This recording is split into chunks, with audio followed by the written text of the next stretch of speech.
السلام علیکم میرے عزیزو اقارب، میرے عزیزو، میں افتخارفی پیارے پاکستان کے سٹی آف لو لاہور سے۔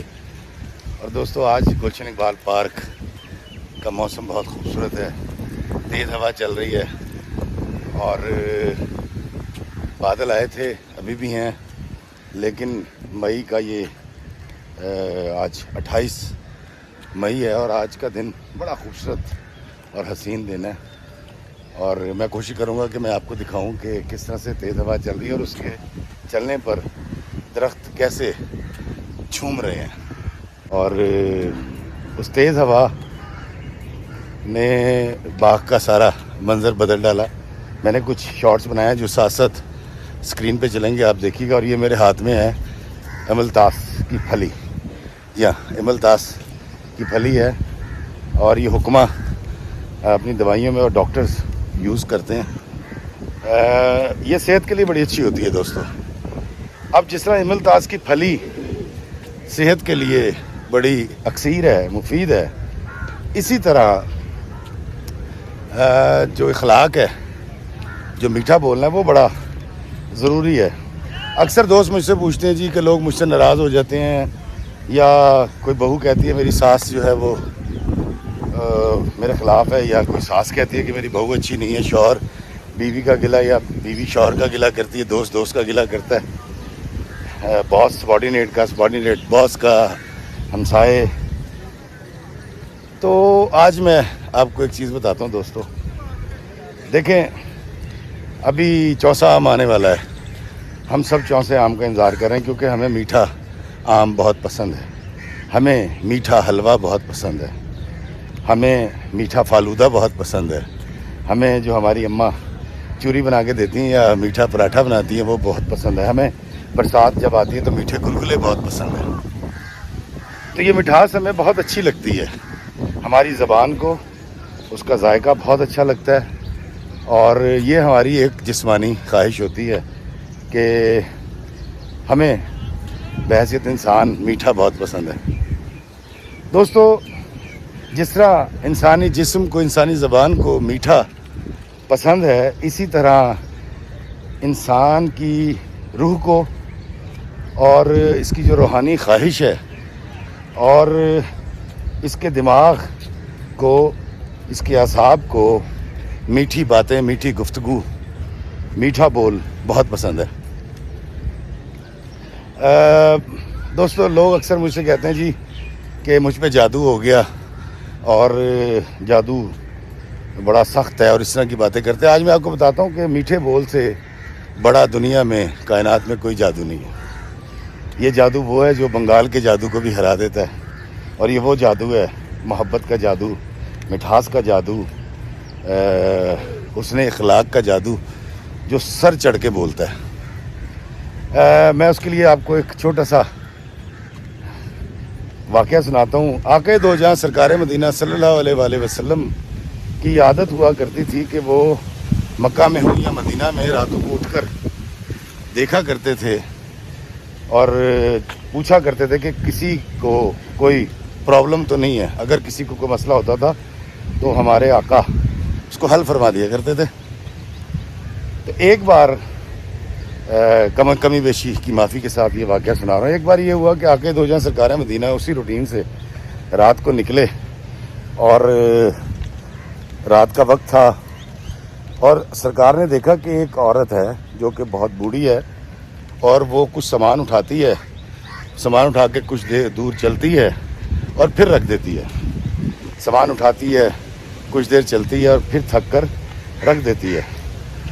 آقا دو جہاں سرکار مدینہ اس بوڑھی خاتون کے پاس آئے اور انہوں نے پوچھا کہ کیا میں آپ کی مدد کر سکتا ہوں؟ انہوں نے کہا ہاں، یہ میرا بوجھ اٹھا لو۔ تو ہمارے پیارے آقا نے اس میں تو کہوں گا خوش قسمت بوڑھی عورت کا بوجھ اٹھا لیا اور پھر چل پڑے۔ آپ نے پوچھا کہ کہاں جا رہی ہیں؟ تو انہوں نے بتایا کہ جی میں سرائے جا رہی ہوں، اور وہاں قافلہ آ کے رکا ہوا ہے جو فجر کے بعد چل پڑے گا، اور میں ہمیشہ کے لیے یہ شہر چھوڑ جاؤں گی۔ تو نبی پاک صلی اللہ علیہ وآلہ وسلم نے دریافت کیا، انہوں نے کہا کیا میں پوچھ سکتا ہوں کہ آپ یہ شہر چھوڑ کے کیوں جا رہی ہیں؟ تو اس خاتون نے بتایا کہ اس شہر میں ایک ایسا ساحر، ایک ایسا شخص آ گیا ہے جو جس کے پاس ایک ایسا جادو ہے، اس جادو کے اندر لوگ آ جاتے ہیں اور اس کے بتائے ہوئے دین کے پیچھے چل پڑتے ہیں۔ آقا دو جہاں سرکار مدینہ خاموشی کے ساتھ چلتے رہے۔ سارے راستے سرائے تک پہنچنے سے پہلے اس خاتون نے، جو کہ کبھی بھی آقا دو جہاں سرکار مدینہ کو ملی نہیں تھی، سرکار کے بارے میں جو باتیں کر سکتی تھی، غبار نکال سکتی تھی، نکالتی رہی۔ اور ہمارے پیارے نبی نے کچھ بھی نہیں کہا، چپ کر کے سنتے رہے۔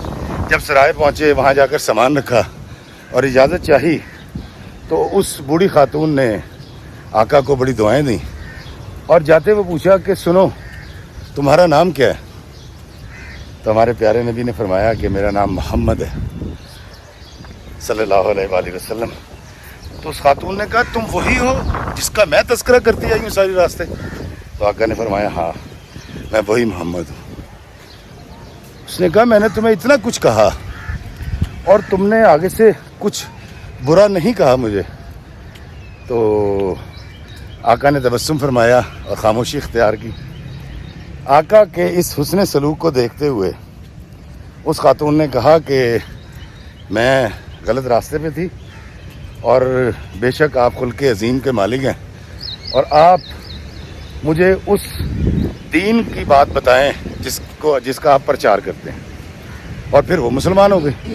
دوستو اس سارے قصے میں ہمیں سمجھنا یہ پڑے گا کہ آقا دو جہاں سرکار مدینہ نے جا کر ان کو پہلے اللہ کا پیغام نہیں دیا۔ سرکار نے فوری طور پہ قرآن کی کوئی آیت نہیں سنانی شروع کر دی تھی۔ آقا نے ایک عمل کیا تھا، ایک صالح اور نیک۔ سرکار کے تو سارے عمل نیک اور صالح ہیں کیونکہ سرکار اخلاقیات کا منبع ہے، لیکن اس عورت کے ساتھ جو پرٹیکولر واقعہ ہوا وہ یہ تھا کہ آقا نے خاموشی کے ساتھ اس کی بھڑاس نکلنے دی اور اس کی مدد کی۔ وہ بوجھ اٹھایا جو وہ خاتون باوجود بڑھاپا اٹھا نہیں پا رہی تھی۔ اچھا، اسی طرح کے واقعات اگر آپ دیکھیں ہماری زندگی میں، جس طرح ایک واقعہ اور بھی آقا کا، ایک عورت جو ہے وہ کوڑا پھینکا کرتی تھی، جس دن نہیں پھینکا تو سرکار کو تشویش ہوئی اور فکر ہوئی، اور آپ سرکار اس کے گھر چلے گئے اور اس سے جا کر اس کی تیمارداری فرمائی۔ تو پہلے سرکار نے کیا کیا؟ حسن سلوک، میٹھا عمل، میٹھا بول، جس کی میں نے ابتدا میں بات کی تھی۔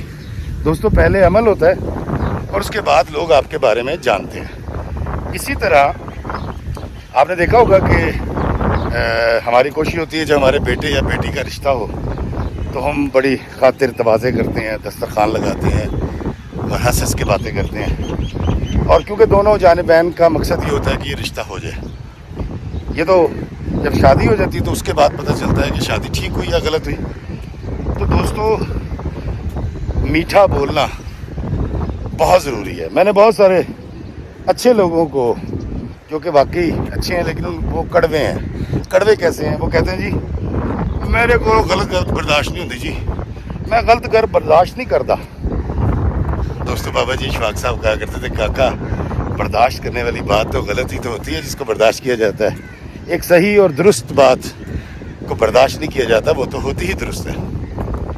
تو ہمیں اگر لوگوں کو اپنے قریب لانا ہے، لوگوں کو اپنا گرویدہ بنانا ہے اور ہم تنہا نہیں رہنا چاہتے، دوستو پہلے ہمیں حسن اخلاق سے بات کرنی پڑے گی۔ آپ یہ دیکھیے کہ ہمارے گھر جو خواتین کوئی چیزیں بیچنے کے لیے آتی ہیں، پروڈکٹس، تو وہ کرتی کیا ہے؟ دروازہ لاک ہوتا ہے، ہماری خاتون ہم باہر جاتے ہیں تو کہتے ہیں السلام علیکم، گڈ ایوننگ یا گڈ آفٹر نون، کیسے ہیں آپ؟ جی آپ سے میں اگر ٹائم ہو تو کچھ بات کر سکتی ہوں؟ کہتے ہیں ہاں جی کریں۔ دیکھیں جی میں فلاں کمپنی کی طرف سے آئی ہوں اور میں یہ پروڈکٹ لے کر آئی ہوں اور اس پہ ہم اتنی رعایت دے رہے ہیں، تو پھر آپ اس کے اخلاق کے دباؤ میں آ جاتے ہیں۔ ہم کہتے ہیں یار اس نے اتنی تمیز باندھی ہے، چل یار کوئی شے لے لئیے۔ تو دوستو اگر میں یہ چاہتا ہوں کہ میرے حلقہ احباب میں اضافہ ہو، لوگ مجھ سے محبت کریں، میری چاہت کریں، تو دوستو پہ مجھے میٹھا بولنا پڑے گا۔ اخلاق سے کام لینا پڑے گا. میرے کال کے اوپر جتنے لوگ آ کر برا بھلا کہتے ہیں یا گالیاں دیتے ہیں, میں کبھی ان کو کچھ نہیں کہتا. میں کہتا ہوں ہاں جی آپ ٹھیک کہہ رہے ہیں. اور ویسے بھی آخر میں آپ کو ایک بات بتاتا ہوں, ایک بہت بڑے مفکر جب مرنے لگے تو ان سے ان کے شاگردوں نے پوچھا کہ سر آپ اتنے بڑے مفکر ہو گئے, مدبر ہو گئے, اتنی کتابیں لکھ دی, اتنی دنیا آپ کی گرویدہ ہو گئی, آپ نے کون سا فارمولہ اپنایا؟ آپ اس دنیا سے جو بہت اعتراض کرتی ہے اور دل میں کدورتیں رکھتی ہے, اس سے کیسے بچے؟ تو ان صاحب نے فرمایا کہ مجھ سے جب بھی کسی نے کوئی غلط بات کی تو میں نے بجائے بحث کرنے کے اس سے کہا تم ٹھیک کہہ رہے ہو. تو اس شاگرد نے ایک دم سے پوچھا, انہوں نے کہا سر کیا یہ منافقت نہیں ہے؟ تو ان صاحب نے کہا تم بھی ٹھیک کہہ رہے ہو. اللہ ہمیں آسانیاں عطا فرمائے اور آسانیاں تقسیم کرنے کا شرف عطا فرمائے. آمین. السلام علیکم ورحمۃ اللہ وبرکاتہ.